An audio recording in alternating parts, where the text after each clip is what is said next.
Hello बच्चों, आज हम लोग इतिहास यूपी बोर्ड की कक्षा 8 के पाठ 3 का प्रश्न उत्तर करेंगे। पाठ का आपका नाम है भारत में कंपनी राज्य का विस्तार। तो आपने देखा कि क्या क्या बताना, जो कक्षा 8 की इतिहास है उसमें आपके पहले चैप्टर में बताया गया कि भारत में यूरोपीय शक्तियों का आगमन, कि किस तरह से दूसरे देश के लोग हमारे यहाँ आना शुरू हुए थे, कैसे उन्होंने मार्गों की खोज की थी और वो हमारे देश में आए। फिर दूसरे पाठ में आपको बताया कि भारत में अंग्रेजी राज्य कैसे आए, अंग्रेज कैसे आए, तो उसके बारे में बताया कि अंग्रेजी राज्य की स्थापना कैसे हुई, कंपनियां कैसे बनी, ईस्ट इंडिया कंपनी कैसे बनी। फिर पार्ट 3 है जिसमें आपको बताया जा रहा है कि भारत में कंपनी राज्य का विस्तार कैसे हुआ। ईस्ट इंडिया कंपनी तो बन गई, लेकिन उसने कैसे धीरे धीरे कब्जा किया, कैसे उसने अपना विस्तार किया। फिर अगले चैप्टर में आपको बताया जाएगा कि विस्तार करने से प्रभाव क्या पड़ा हमारे देश में। तो ये पार्ट 3 है आपका। तो इसमें आपका पाठ का नाम है भारत में कंपनी राज्य का विस्तार। तो इसके क्वेश्चन आंसर आपको करने हैं। पहला प्रश्न है आपका, विलय नीति का संबंध है। तो उत्तर है आपका डलहौजी से। किसने विलय नीति लाई थी? डलहौजी ने। विलय नीति किसकी थी? विलय नीति मतलब कि सब राज्यों को, जो राजाओं के राज्य थे अंग्रेजी राज्य में मिलाना। विलय करना मतलब अपने में मिला लेना। तो ये नीति किसकी थी? डलहौजी की। दूसरा है, पानीपत के तृतीय युद्ध में मराठा संघ को पराजित किया। तो मराठा संघ को किसने पराजित किया था? अहमद शाह अब्दाली ने। का नंबर इसका उत्तर होगा। पहले का है खा नंबर डलहौजी से, दूसरे का नंबर अहमद शाह अब्दाली ने। अब आता है आपका, ये आपके बहुविकल्पीय प्रश्न थे। अब अति लघु उत्तरीय प्रश्न। तो पहला प्रश्न है, प्रथम आंग्ल मैसूर युद्ध किसके बीच हुआ? तो जो प्रथम उत्तर है, प्रथम आंग्ल मैसूर युद्ध हैदर अली और अंग्रेजों के बीच हुआ था। प्रथम आंग्ल मैसूर युद्ध हैदर अली और अंग्रेजों के बीच हुआ था। दूसरा प्रश्न है, टीपू सुल्तान ने श्रीरंगपट्टम की संधि किस सन में की थी? उत्तर है, टीपू सुल्तान ने श्रीरंगपट्टम की संधि 1792 में की थी, 1792 में। अगला प्रश्न आपका आता है जो है आपका लघु उत्तरीय। तो लघु उत्तरीय प्रश्न है, पहला है, प्रथम मराठा युद्ध के बारे में लिखिए। उत्तर है, अंग्रेजों और मराठों के बीच प्रथम मराठा युद्ध 1775 से 1782 ईस्वी के बीच हुआ था, जो 7 वर्षों तक चला, किंतु नाना फडणवीस के कुशल नेतृत्व तथा मराठों की सैन्य शक्ति के आगे अंग्रेजों को अधिक सफलता न मिल सकी। अंत में सालबाई नामक स्थान पर सन 1782 ईस्वी में दोनों पक्षों के बीच संधि हो गई।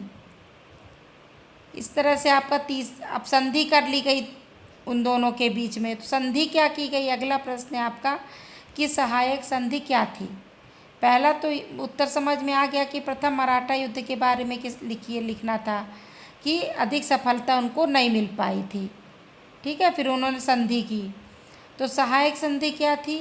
उत्तर है, सहायक संधि के अंतर्गत देसी राजाओं पर यह दबाव डाला गया कि वे अंग्रेजों के संरक्षण में आ जाएं और उसके बदले में अंग्रेजी राज्य उनकी क्या करेगा? आंतरिक सुरक्षा और बाह्य शक्तियों से रक्षा करने का उत्तरदायित्व तो अपने ऊपर लेगा। मतलब उन्होंने लालच दे दिया राजाओं को कि अगर वो हमसे संधि कर लेंगे, हमारे संग संधि कर लेते हैं, तो अंग्रेजी साम्राज्य जो है वो उनकी आंतरिक एवं बाह्य सुरक्षा करेगा, बाह्य शक्तियों से। तो राजाओं को लगा कि अरे अंग्रेज तो ज़्यादा ताकतवर हैं, उनके पास ज़्यादा सेनाएं हैं, ज़्यादा हथियार हैं। तो धीरे धीरे लालच में अपनी सुरक्षा के लिए, अपने ही देश के राजाओं से बचने के लिए वो अंग्रेजों के तरफ होते गए, और यही धीरे धीरे अंग्रेजी राज्य हमारे देश में फैल गया। इस तरह से आगे चलते हैं कि हमारा दीर्घ उत्तरीय प्रश्न है कि डलहौजी की राज्य हड़पने की नीति क्या थी? इस नीति के क्या उद्देश्य थे? तो उत्तर है, लॉर्ड हार्डिंग के पश्चात 1848 ईस्वी में लॉर्ड डलहौजी भारत का गवर्नर जनरल नियुक्त हुआ। ठीक है, तो जैसे ही डलहौजी गवर्नर जनरल नियुक्त हुआ, उसका उद्देश्य ब्रिटिश साम्राज्य को बढ़ाना था। वह उस कार्य को पूरा करना चाहता था जिसे रॉबर्ट क्लाइव ने शुरू किया था। ब्रिटिश साम्राज्य को बढ़ाने के लिए अधिक से अधिक देसी राज्यों को ब्रिटिश साम्राज्य में सम्मिलित करने लगा। इस नीति की प्रमुख बात यह थी कि यदि कोई राजा निसंतान मर जाता था तो उसका राज्य कंपनी के अधीन जाया करता था। यद्यपि गोद लेने की स्वीकृति भी दी गई थी, परंतु इसमें शर्त यह थी कि बिना कंपनी सरकार की अनुमति के पूर्व स्वीकृति के गोद नहीं लिया जा सकता। साथ ही कंपनी स्वीकृति देने के लिए बाध्य भी नहीं थी। यह अनुमति दे भी सकती थी और नहीं भी दे सकती थी। इस प्रकार अंग्रेजों को अनेक राज्यों को हड़पने का बहाना मिल गया। लॉर्ड डलहौजी की इसी नीति को राज्य हड़पने की नीति कहा जाता है। इसकी यह नीति अंग्रेजों के लिए बहुत लाभकारी सिद्ध हुई। इसी नीति के परिणाम स्वरूप पूरे भारतवर्ष में ब्रिटिश साम्राज्य का स्थापित हो गया। लॉर्ड डलहौजी की राज्य हड़पने की नीति के निम्नलिखित उद्देश्य थे। पहला, इनका सर्वप्रथम उद्देश्य ब्रिटिश साम्राज्य को बढ़ाना था।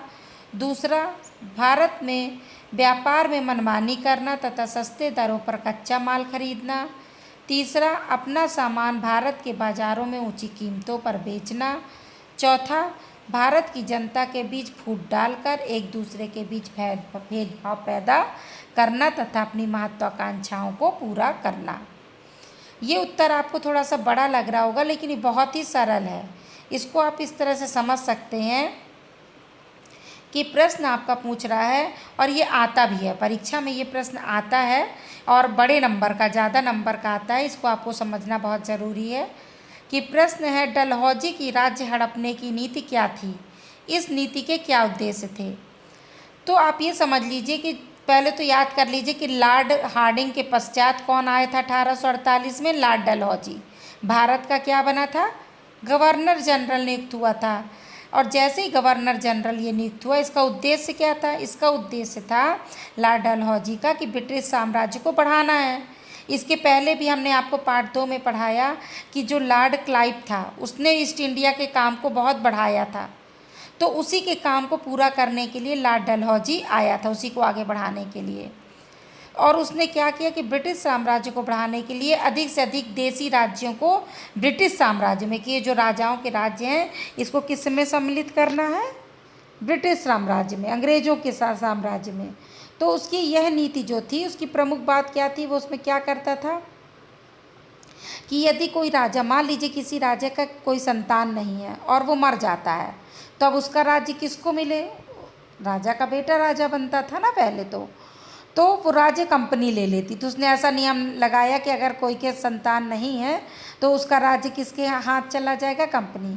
ये भारत ही देश है, दूसरा देश के लोग आए और अपना अधिकार, अपने नियम चलाने लगे हमारे ही देश में, तो कंपनी के पास चली जाती थी। लेकिन उन्होंने क्या किया? चालाकी, ये भी एक व्यवस्था रखी कि भाई जिसके बच्चे नहीं है वो गोद ले ले। तो गोद लेने के लिए भी उनको कंपनी सरकार की स्वीकृति लेनी पड़ती थी।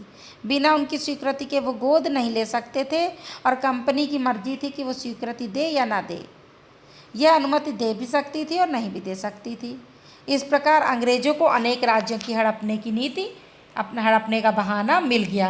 तो लॉर्ड डलहौजी की इसी नीति को, ये जो नीति उसने बनाई थी कि जिसके पुत्र नहीं हो, बच्चे नहीं हो, उसका राज्य कंपनी को मिल जाए, तो इस सब नीति को ही हम राज्य हड़पने की नीति कहा जाता है।